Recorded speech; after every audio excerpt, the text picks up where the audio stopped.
अस्सलाम वालेकुम नाज़रीन, मैं आपका मेज़बान मोहम्मद शरफुद्दीन सच न्यूज़ में आपका इस्तकबाल करता हूं। आइए नज़र डालते हैं देश भर में जो कि NRC और CAA के खिलाफ एहतजाज किया जा रहा है। एहतजाज करने वालों के ऊपर किस तरह के जुल्म सितम हो रहे हैं, इसका थोड़ा सा तज़किरा आज हम आपके सामने करते चले।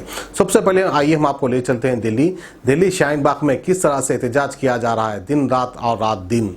वहाँ के हमारे ख़वातीन, हमारे बहनें उठने का नाम नहीं ले रहे हैं, पुलिस भी उनसे बजन हो रही है। आखिरकार पुलिस आधी रात को आती है, रात के 3 बजे आकर वहाँ की लाइट बंद करती है। लाइट बंद करने के बाद वहाँ के टेंट को तोड़ने की कोशिश करती है और कुछ हद तक टेंट को तोड़ भी देती है। वहीं पर वहाँ की आवाम पुलिस को पकड़ लेती है और कहती है और सवालात पूछती है कि आप क्यों हमारा टेंट यहाँ से तोड़ दिए। तो पुलिस कहती है हमने ऐसा कुछ नहीं किया, आप हमें बदनाम कर रहे हैं, आप जो है फसाद फैलाने की कोशिश कर रहे हैं। अब मैं जुमला बोल दूँ कि उल्टा चोर कोतवाल को डांटे तो शायद ये जुमला कुछ गलत भी नहीं होगा। ऑन कैमरा आवाम पुलिस से सवाल कर रही है और पुलिस जवाब देते हुए वहाँ से भाग रही है। बहरहाल इस तरह का जुल्म सितम क्यों एक मासूम मजलूम गरीब आवाम के ऊपर। बहरहाल तो ये था दिल्ली शाहीन बाग से खबर। अब आइए हम आपको ले चलते हैं यूपी अलीगढ़ जमालपुर जो कि एक मुस्लिम हल्का है। वहाँ पर वहाँ की ख़वातीन हमारे बहनें कोशिश कर रही थी कि शाहीन बाग में जिस तरह से एहतजाज किया जा रहा है उसी तरह हम जमालपुर में भी एहतजाज करेंगे। पूरी ख़वातीन इकट्ठा होती है, एहतजाज करने की कोशिश करती है, वहीं पर पुलिस आ जाती है।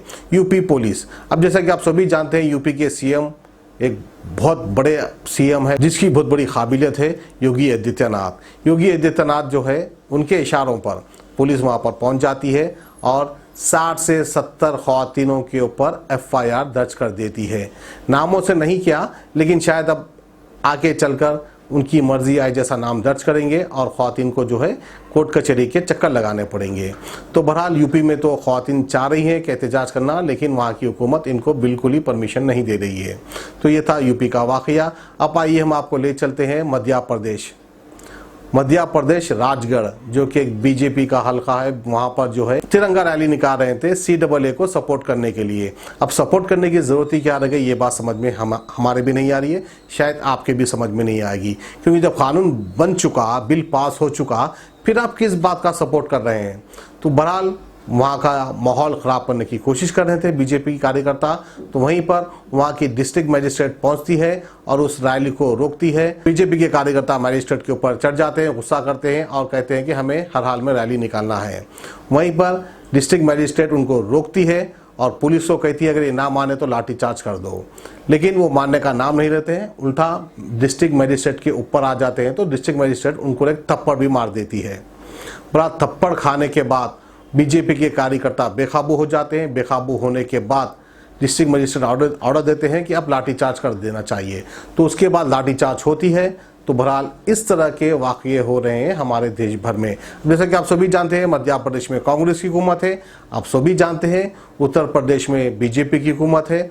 तो बहरहाल जहाँ पर BJP की हुकूमत हो रही है वहाँ पर मुसलमानों पे शायद ज़्यादा ही कुछ जुल्म सितम हो रहा है। अब जहाँ BJP की हुकूमत नहीं है वहाँ पे शायद मुसलमानों को थोड़ी सी सपोर्ट मिल रही है। तो बहरहाल ये थी आज की थोड़ी सी खुसूसी खबर। हमें दीजिए इजाज़त, खुदा हाफिज़। किडनी के अमराज से परेशान मायूस लोगों के लिए खुशखबरी, R&S यूनानी फार्मेसी किडनी और गॉल ब्लैडर स्टोन के खात्मे का जरिया। अब UNI स्टोन कैप्सूल्स के जरिए खात्मा कीजिए। No operation, no side effects, 100% result. सिर्फ UNI स्टोन कैप्सूल से मुस्तहिक लोगों के लिए खुसूसी रियायत। फिर से पथरी न होने का मुकम्मल इलाज, दर्द, कॉन्स्टिपेशन और पुराने कब्ज से निजात पाइए। आज ही तशरीफ लाएं। R&S यूनानी pharmacy, first floor, syndicate bank, Bahadurpura X road, Hyderabad. Contact 9703 939 436 9063 383760।